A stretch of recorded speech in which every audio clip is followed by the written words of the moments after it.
Hey everyone, and welcome back to the Daily Healing Journal, where I'm sharing my healing journey in real time.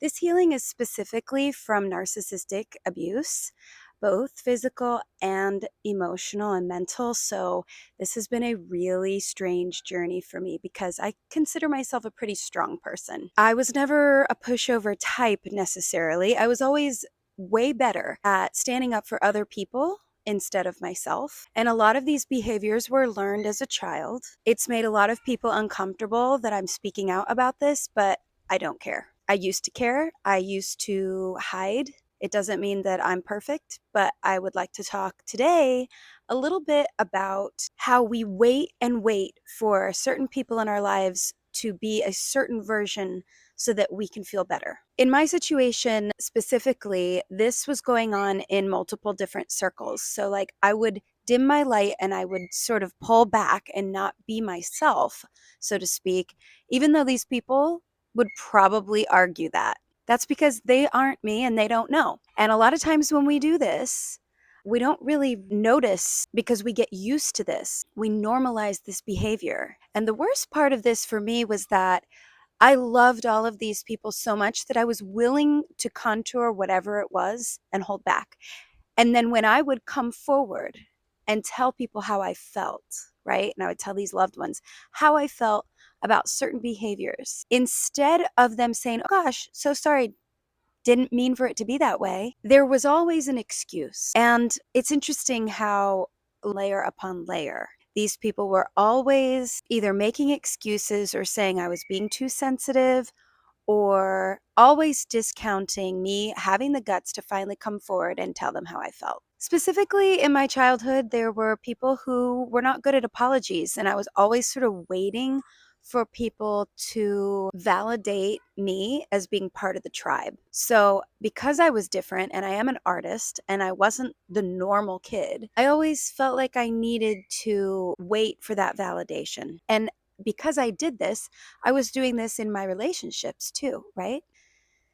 And then, of course, when I was around people who accepted me for who I am, these other people sort of went, she's just the weirdo of the family. They would criticize those friendships and relationships that I had with people who accepted me for who I am. And they would say those people were weird or there was something wrong with them because they accepted me as who I was. These types of behaviors I normalized. I didn't realize they were toxic. And because I never really got validated as a kid, and I can tell you right now that if the people that I was around as a child heard me saying this, they would roll their eyes. They would say I had too much therapy and I've been brainwashed. They would say I'm weak and crazy. They have called me a lunatic, okay? And these types of relationships are fixable, but it takes both sides. So if you're in a situation where you're getting played in multiple areas of your life, just remember that if you continue to work on yourself, you're going to find what's wrong. I found what was wrong and dysfunctional about myself, but it took me going in and digging a little bit deeper and unwiring things that had been wired in me. And a lot of this waiting around for people to change became a normal thing for me. This was something that I did in my relationships constantly. It's something that I did in my career. It's something that I did with my friendships. And then I was acting in strange ways and in unfair ways because I had these unrealistic expectations. But for me, close relationships, there's nothing more valuable than loyalty, right? So I would then find myself balancing between making excuses for these people, and then I would find myself going, wait, but I'm going to make excuses and I'm not going to create enough boundaries because I don't want to ruin the chance of them loving me and validating me as part of the tribe because I was already an outcast to begin with. And this push and pull was very hard for these people to understand.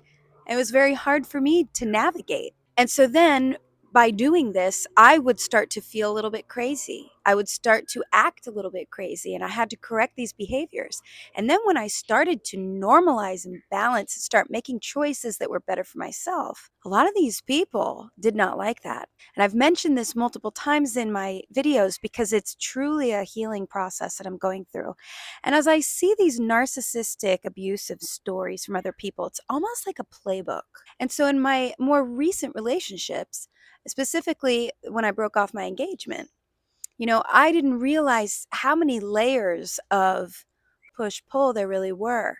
And I believed those love bombing stages in the beginning, promising the world, right? We're going to be happily ever after. And, lying about relationships that they were in and or not in, and saying they were going to lose their house. What did I do? I came in and I used all my resources and saved this home, made it my home too. It's not even where I wanted to live specifically, but I was grateful for it and I wanted to help because I knew I was building a really solid future with this person. So I thought.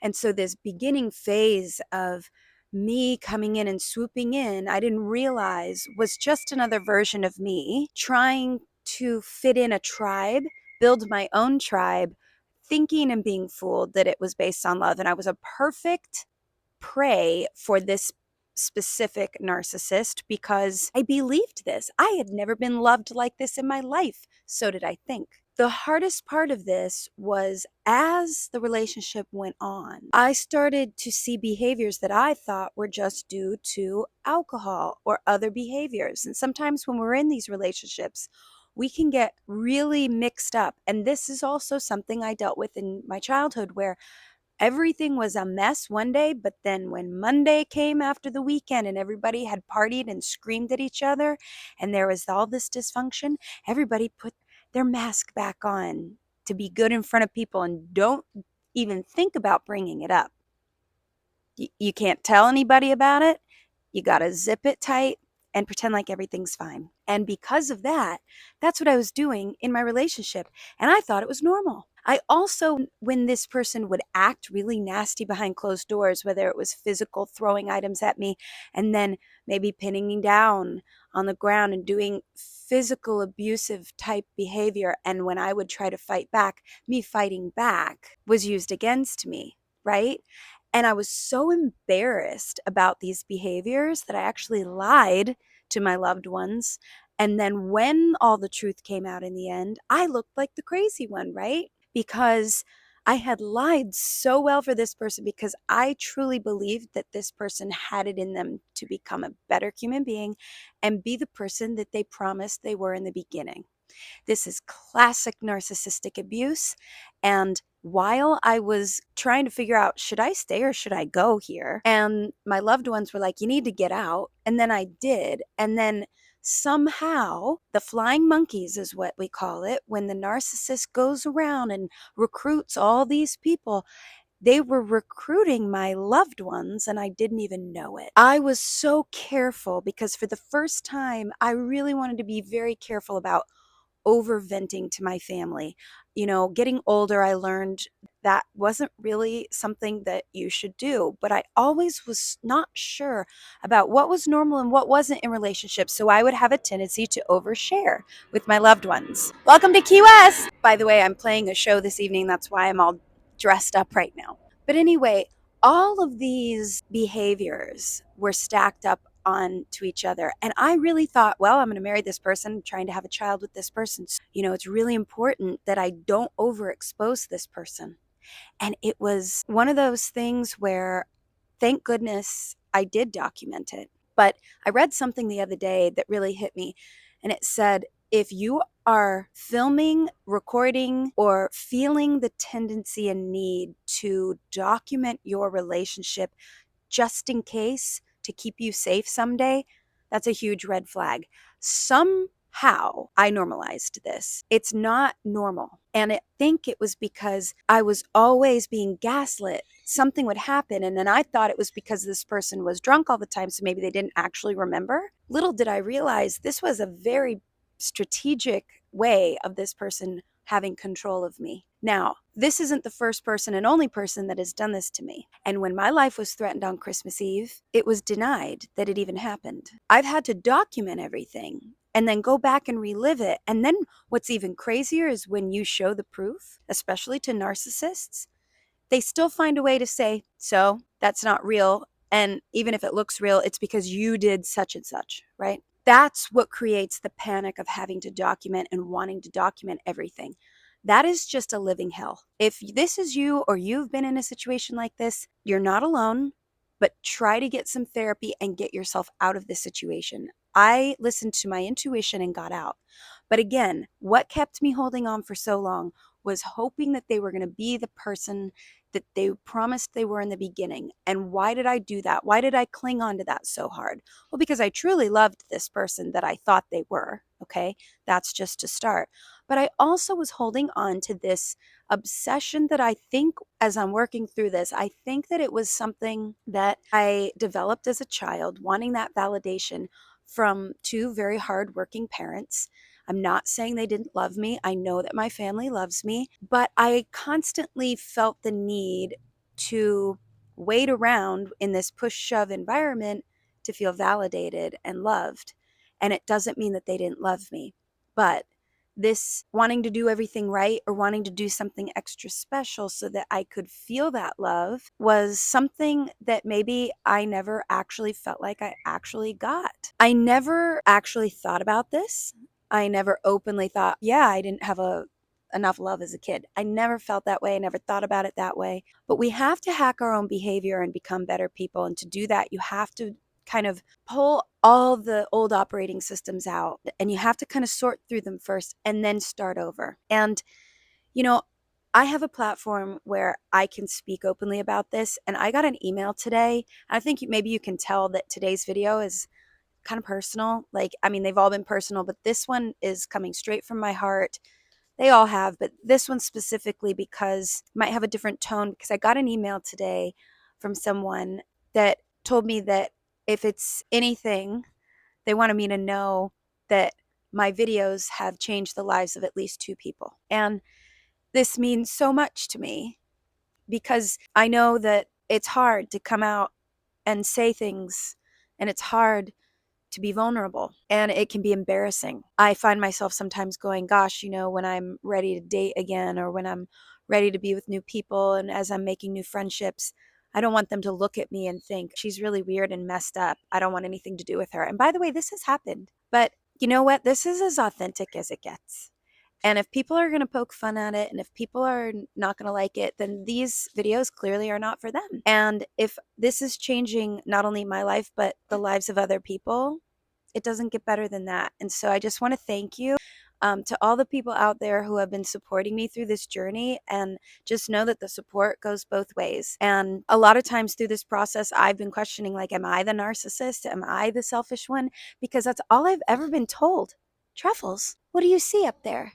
Is it a lizard or is it a kitty? Which is it? This just fell from the tree. Come here. Gosh, there's a lot of stuff falling from the trees right now. But these videos, if they're helping you, I'm so happy to hear that. And this isn't necessarily as a musician and artist the way that I saw myself growing, especially online. But I promise there's music and art that's going to be coming with this. I'm just going at my own pace. It's been terribly difficult to get back up on stage and be okay, because I am authentic and I'm not good at faking it. I'm not good at lying about things. And so I just want to thank you for giving me the opportunity to be real with you in front of thousands of people, where I can share my journey, because I wouldn't have it any other way. And this is a foundation for me to continue to grow and grow into the artist that I was always meant to be. That doesn't mean that I'm going to be singing and painting about these specific situations. I've lost nearly everybody I trusted since I was born, and I don't understand it. I don't like it, but right now I'm healing. And I think that it's important that we share things like this. I think that narcissists deserve to be prosecuted for their behaviors when it comes to the abuse and the level of abuse, because it needs to be stopped. But it is not part of any system. because it's so almost like when a computer gets a virus, you can't always exactly see it or know how it got there, but it gets so infectious and it just starts to create problems for the hardware and also the software inside. And it's so terrible. And so, I think that if there's no way to hold these people accountable, all we can do is heal and be ourselves and talk with each other about it and be okay with being open about it. And it doesn't necessarily mean dwelling on the bad, but being okay with looking into the bad and going, hey, I was actually in love with and hopeful for versions of people that didn't exist. And if they did, they existed this long. And I've made the worst habit out of holding on to hope for, like, I know that person's in there, you can be it, you can do it. And then when it is inconsistent, that's where the cycle of abuse begins. And I think a lot of us mistake abusive behaviors, as I've said it before, like people just punching somebody's eye out, which of course is abusive, but it comes in so many other forms. And mentally, on brain scans, it proves that psychological abuse is just as bad, sometimes even worse than the physical abuse. And I'm not saying that it is worse. I'm just saying this is what science has proven. And so that just goes to show you. And then we have broken people walking around in the world. And let's just be real, hurt people. But with narcissists specifically, as Dr. Ramani always has said, there is no fixing them. They can be self aware. There's just really not a lot of hope for them being empathetic. And that brings me to what I was saying just a bit ago, where I was constantly questioning, like, am I the narcissist? And, I would feel so guilty about certain things. And then I'm like, but I didn't even really do that. And then I was guilty of my behaviors, and I would make very long apologies and try to sort out why certain things were happening. And then I would even, like with this past relationship, when this person would blame my loved ones and then would almost trick me into believing that I should be blaming them. And then meanwhile, they're talking to them behind my back saying I'm the crazy one. And I'm sitting there trying to sort this mess out in my head. And then as I'm feeling more crazy, it just gives them the perfect opportunity to say, see, excuse me up there. It gives them the perfect opportunity for them to say, see, she's crazy, because their actions are literally starting to drive you mad. And I started to become a person that I didn't recognize. And when you become a person that you don't recognize, that gives them that green light. Don't give them the green light. We must put an end to this madness. And I can't believe how common this is. Like when I'm on the internet and I'm reading and I'm going through therapy and I'm going through my cognitive behavioral therapy and going back to what aligns with my core values. Because despite how I felt as a child in moments or whatever, which is really hard for me to remember a lot too, but and I do believe that my parents were doing the best that they knew, and I have good parents, I thought. I don't know, they don't speak to me anymore, but it's one of those things where I really feel like, I always was doing the best I could do, and then when I didn't do my best, ooh, it's like the palm trees are raining these berries, these things. But when I didn't do my best, it was like I was letting everyone down, and it was as if I wasn't able to be human. And that is such a terrible feeling. I don't think anybody should ever feel like that. You're allowed to take a break. You're allowed to be human. And if you're constantly trying to hold on to that good that these people give to you, I do this to a fault. And it doesn't mean lean into the bad, but having unrealistic expectations of people, that can make you sick. And I think that my intentions were always good, but I lived in this shame and this guilt of not meeting people's expectations. And so then I would go over and above. And I think that due to the nature of my job and career, they would say, well, she's selfish and she's self absorbed. And just because I am a creative person, it's very hard for me to put myself on stage. In fact, before I get on stage, every show, I'm apprehensive about it. And I have to trick myself into going, okay, Kristen, you want to sing, you want to make music, you want to spread joy to people and be a messenger. That's what you were born to do. So you got to pull your big girl pants up and do it, right? And I go through this all the time. I don't enjoy actually being the center of attention, which is a strange thing to say, but I think a lot of entertainers actually feel this way. And so, and have always been self-conscious about, coming across selfish because I've never really enjoyed being around self-centered, arrogant people. And so when I'm accused of being that, it really hurts me. And I'm working on that not hurting me because I know that I'm not. But having to ask my therapist, are you sure I'm not the narcissist? Like, I can't tell you how many times this has crossed my mind. Like, because I was brainwashed to think that I was the problem in multiple relationships, through friends, family, and loved ones, and romantic relationships. Not all, but some. Enough for this to damage me. And so then I was always looking for the better parts of them. And then I didn't feel quite right apologizing all the time because I knew in there, I'm like, yeah, but my intentions weren't bad. And why are they actually talking about me like that? And there was a point, a few years ago where I found a couple of my loved ones were actually gossiping about me behind my back, saying things that I would never imagine saying about them. And not to mention, they were just not true.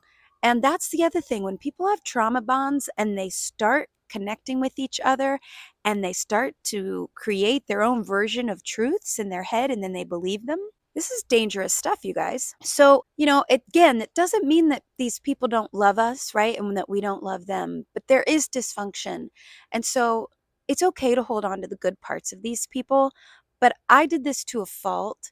And then when I would let people know, and I was starting to do it a little bit more in my adult years, but when you start letting people know you're uncomfortable with some of the behaviors and you approach it with, hey, I really love you and everything, but when you did this, it made me feel this way. And I realized that I have to own my own feelings. I can't expect other people to change and do different things when it comes to their behavior. I have to own that it hurt me and I have to decide if I'm going to let it or not. But when it comes to loyalty, and some of these people are my closest relationships, and I find out that they're not being loyal and they're acting in ways that I can't even fathom, it really screws with my mind, right? So I could never imagine. I remember always seeing people having falling outs with their family or going through a terrible narcissistic relationship. And I always sat back and thought, gosh, I'm so lucky that I don't have that. And here I am with all of that. So never say never, but I hope that these videos help. And I hope that if you are in a situation where you're going through a healing journey, just know I'm here. I will be here as often as I possibly can. It's time for me to now go play a show, but I appreciate you guys and thank you again. That email meant so much to me. And if you guys need anything or want me to talk about anything specific, please go ahead and leave them in the comments below if you'd like, because it'll help me. I guess I've experienced a lot more than I even realized, and I discover something new every day. So this healing journey and this recovery process is not easy. Today, I'm having a little rough patch, mostly because I've been pigeonholed and trapped in a situation that is extremely unfair. And due to my safety and due to keeping myself healthy, I've had to make some decisions that are not easy and very difficult, but I have to keep on track and stay on track. So, with that being said, thank you guys so much, and I'll see you soon. Don't ever hold on to the good versions of people if they keep dragging you through the bad parts. Know when it's time to let go. All right. Love you guys. Bye bye.